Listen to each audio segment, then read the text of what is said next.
Bonjour, bienvenue sur cette deuxième vidéo explicative de mon manifeste pour un demain sans enfoiré ni abbé Pierre. Pour rappel, vous pouvez toujours retrouver l'ensemble de ces propositions sur mon site web. J'ai également mis en place une page Facebook me permettant de relayer toute l'actualité et les nouveautés nous concernant. Je vous rappelle le plan de ce manifeste que j'essaierai de suivre le plus possible dans ces vidéos. Tout d'abord, la première partie concerne tout un tas de réformes constitutionnelles pour aboutir à une 6ème République plus démocratique. Ensuite, une deuxième partie nous permettra de voir comment un revenu universel et inconditionnel pourrait nous faire aboutir à plus de justice sociale. Enfin, la troisième partie abordera tous les changements économiques et sociétaux auxquels nous pourrions assister après un tel bouleversement politique et social. Pour l'instant, nous sommes toujours dans la première partie et nous allons encore parler de politique et de démocratie. Dans cette première partie, nous avons déjà vu comment réformer le pouvoir législatif pour le rendre plus efficace et légitime, mais surtout comment lui rendre son pouvoir d'élaboration et de contrôle des lois. Une deuxième sous-partie va maintenant parler du pouvoir exécutif, afin de voir comment l'éloigner des partis politiques pour le rapprocher des besoins du peuple. Enfin, une troisième vidéo nous amènera vers le pouvoir judiciaire pour évoquer son indépendance envers les deux premiers pouvoirs. Pour l'instant, attaquons-nous au pouvoir exécutif.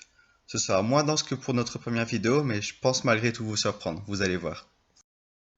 Bien, alors allons-y, on va remettre le gouvernement à sa place.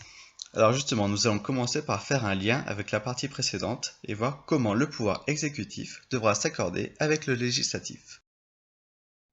Nous l'avons vu, le pouvoir législatif devra reprendre l'initiative des lois et aura beaucoup plus de légitimité à réformer la nation suite à la réforme de ses élections. Ainsi, les partis seront amenés à présenter un programme de réforme en même temps qu'une liste de candidats, puis fortement incités à les mettre en place durant leur mandat. Il y aura alors un vrai clivage entre le Parlement et le gouvernement. De son côté, le pouvoir exécutif perdra cette prérogative qu'il avait de proposer des lois au Parlement afin de lui couper les moyens de pression qu'il avait jusqu'ici sur les députés. Le Parlement deviendra alors le garant des principes et des valeurs de la nation, mais aussi des évolutions vers lesquelles le peuple veut mener sa société. Le gouvernement, quant à lui, restera quand même un pouvoir important, puisqu'il aura pour responsabilité de faire appliquer ses lois et ses réformes. Il gouvernera la nation au quotidien et élaborera les décrets d'application permettant de donner une forme concrète aux lois et réformes votées par le Parlement. Prenons un exemple récent et bien médiatisé. Imaginons que les députés aient décidé de mettre en place le tiers payant généralisé pour toutes les consultations médicales. Cette idée entraîne un bouleversement dans la protection sociale des citoyens qui n'ont plus à avancer d'argent lorsqu'ils vont chez le médecin. Cependant, elle implique aussi de nombreux problèmes à résoudre avant que cette réforme idéologique soit mise en place de manière concrète. Une fois que cette loi a été votée, alors commence le travail de l'exécutif. Celui-ci devra alors entrer en concertation avec des personnes de l'assurance maladie afin de mettre en place ou d'adopter les systèmes informatiques qui permettront de traiter ces nouveaux flux de données qui permettront de recevoir les données de consultation des médecins avant de les rémunérer en conséquence. Il faudra aussi, par exemple, négocier avec eux de nouveaux budgets afin d'embaucher plus de personnel pour répondre à cette surcharge de travail. Il devra également rencontrer les représentants des médecins afin de s'assurer, par exemple, que chaque médecin ait l'outil informatique adéquat pour transmettre ces données de consultation à la sécurité sociale. Dans le cas contraire, il faudra alors mettre en place des aides à l'équipement de ces médecins. Toutes ces négociations prennent immanquablement beaucoup de temps, et le gouvernement devra donc discuter avec toutes les personnes concernées avant d'établir un calendrier de décrets permettant la bonne application de la loi votée par le Parlement. Maintenant que les rôles du Parlement et du gouvernement sont clarifiés, il devrait vous venir une question à laquelle je vais répondre. A-t-on vraiment besoin d'un président de la République? En effet, comme nous l'avons vu, c'est le Parlement qui devient le garant des principes et valeurs de la nation. Le parti majoritaire est alors son capitaine, lui donnant la direction vers laquelle orienter les réformes. En effet, ce parti est élu à partir d'un programme de réforme qu'il devra mettre en place durant son mandat législatif. Les élections présidentielles perdent de leurs intérêts, puisqu'il serait anormal, voire contre-productif, d'avoir deux capitaines souhaitant orienter la société vers deux caps différents. Ainsi, je propose purement et simplement de supprimer ce statut de président de la République. Allez, hop, aux oubliettes. Cette suppression entraînera un bénéfice budgétaire qui servira, comme nous le verrons plus tard, à favoriser la répartition sociale des richesses nationales, ce qui n'est pas du luxe dans notre pays, sans perdre pour autant en efficacité. Alors qui prendra sa place de patron de l'exécutif, de chef de l'État et de représentant de notre nation à l'étranger?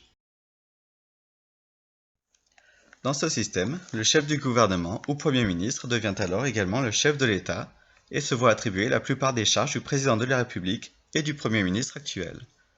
Il aura par exemple pour mission de coordonner et de contrôler les actions du pouvoir exécutif lors des conseils des ministres. Il devra également s'assurer que le gouvernement soit en dialogue constant avec le Parlement afin de l'alerter sur les besoins de la nation ou pour l'informer sur l'évolution des publications de décrets d'application. Ainsi, les ministres auront toute compétence et toute légitimité à apporter un éclairage professionnel concret aux lois proposées par le Parlement. De par leur position, les ministres proposent aussi des lois de budget à attribuer aux ministères et aux administrations. Ces lois, les seules pour lesquelles le gouvernement a le droit d'intervenir directement, sont ensuite votées au Parlement. Le Premier ministre ratifie également les lois et décrets afin de les publier au journal officiel. Il valide les nominations des présidents et directeurs des administrations publiques. En l'absence du président de la République, il devient également le chef des armées en coordination avec son ministre de la Défense. Et enfin, il est le principal représentant de la nation à l'étranger. Afin d'accomplir correctement toutes ces missions, le Premier ministre devrait être en lien étroit avec le Parlement, mais aussi avec son gouvernement. Voyons donc maintenant par quels moyens ce Premier ministre sera nommé à son poste. Le moyen le plus approprié sera alors, à mon sens, de choisir le Premier ministre parmi les députés. Élu par ceux-ci, il devra alors représenter le parti majoritaire au Parlement, ou plus certainement une coalition formée de ce parti majoritaire et d'autres partis se sentant suffisamment proches de celui-ci pour l'aider à faire passer ces réformes en échange de la prise en compte de certaines de leurs revendications. Le Premier ministre sera donc élu en Assemblée générale 2 à 3 semaines après les élections législatives, le temps de se mettre d'accord sur un candidat et de le nommer à son poste. À cette occasion, les députés devront par ailleurs élire leur président du Parlement. Il sera le personnage numéro 2 de l'État, dont le rôle sera d'organiser et de présider les débats lors des assemblées générales. Il devra également coordonner et diriger les différentes commissions parlementaires d'élaboration des lois. Enfin, il devra remplacer le Premier ministre si celui-ci ne peut plus accomplir son rôle et le temps que le Parlement nomme son successeur. On a vu comment sont nommés le Premier ministre et le président du Parlement. Complétons maintenant le gouvernement en abordant les nominations des ministres. Avant ça, j'aimerais attirer votre attention sur certains problèmes du modèle politique actuel. Vous l'aurez certainement remarqué, nous retrouvons trop souvent les mêmes hommes politiques au pouvoir depuis de trop nombreuses années. Une des réponses à cela serait la limitation du nombre de mandats politiques à 2 nationaux et 3 locaux, comme nous l'avons vu précédemment. De plus, le système actuel permet trop facilement des petits arrangements préélectoraux entre membres d'un même parti pour s'assurer des nominations aux postes ministériels en cas de réussite aux élections, quelles que soient les compétences de ces ministres d'ailleurs. Ces petites négociations politiques servent bien les intérêts de ces hommes, mais ne sont pas portées par la volonté de servir l'intérêt de la nation. Nous nous retrouvons alors avec des ministres bombardés à la tête de ministères dont ils ne connaissent pas les dossiers et dont ils se contentent donc d'assurer la communication externe. Pour éviter ça, je propose que les candidats au poste de ministre soient proposés par les ministères eux-mêmes et non plus par les partis politiques. Ces candidats pourront être des cadres du ministère, mais ils pourront aussi provenir des milieux professionnels et bénévoles avec lesquels ces ministères sont en contact. Par exemple, nous pourrons y retrouver des représentants de syndicats ou d'associations, des chefs d'entreprise, voire même pourquoi pas des salariés. La seule condition sera de ne pas avoir encore exercé de mandat politique et de n'être affilié à aucun parti afin d'éviter de retomber dans les mêmes écueils. Ces personnes devront alors déposer leur candidature au ministère au moins 1 mois avant les élections législatives. Ensuite, des commissions ministérielles devront faire un premier tri pour en dégager les plus sérieuses et établir des profils des candidats.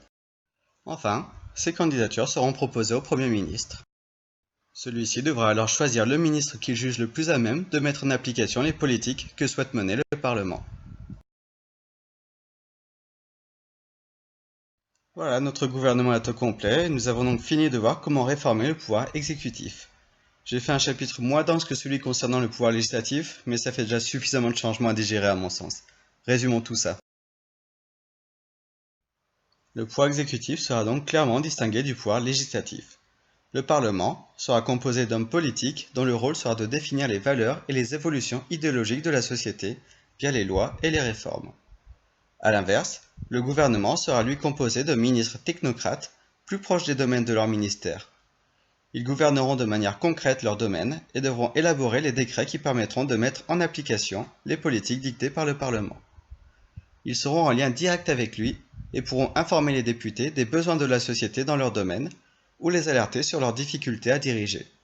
Ils n'auront par contre plus l'initiative des réformes et textes de loi, hormis pour les lois de budget de leur ministère et administration. Ces dernières devront malgré tout être validées par le vote des députés.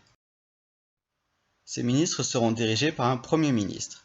Celui-ci sera élu parmi les députés du Parlement et aura pour principale mission de coordonner et ratifier l'action des ministres tout en s'assurant qu'ils soient conformes au projet des partis majoritaires du Parlement. Il assurera également le rôle de chef de l'État en remplacement du président de la République dont le statut sera supprimé. En cas de défaillance l'empêchant d'exercer son rôle, il pourra être remplacé par le président du Parlement en attendant que les députés élisent son successeur. Nous avons donc mis en place les deux premiers pouvoirs politiques, le législatif qui dicte les lois et l'exécutif qui les met en application. Il nous reste maintenant à aborder les différents mécanismes qui nous permettront d'atteindre un équilibre politique global à la tête de l'État.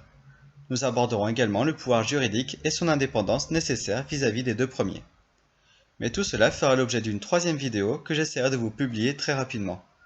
En attendant, vous pouvez retrouver toutes ces propositions sur mon site web et sur ma page Facebook pour un demain sans enfoiré ni abbé Pierre. Merci à tous d'avoir suivi cette vidéo, bonne journée et à bientôt.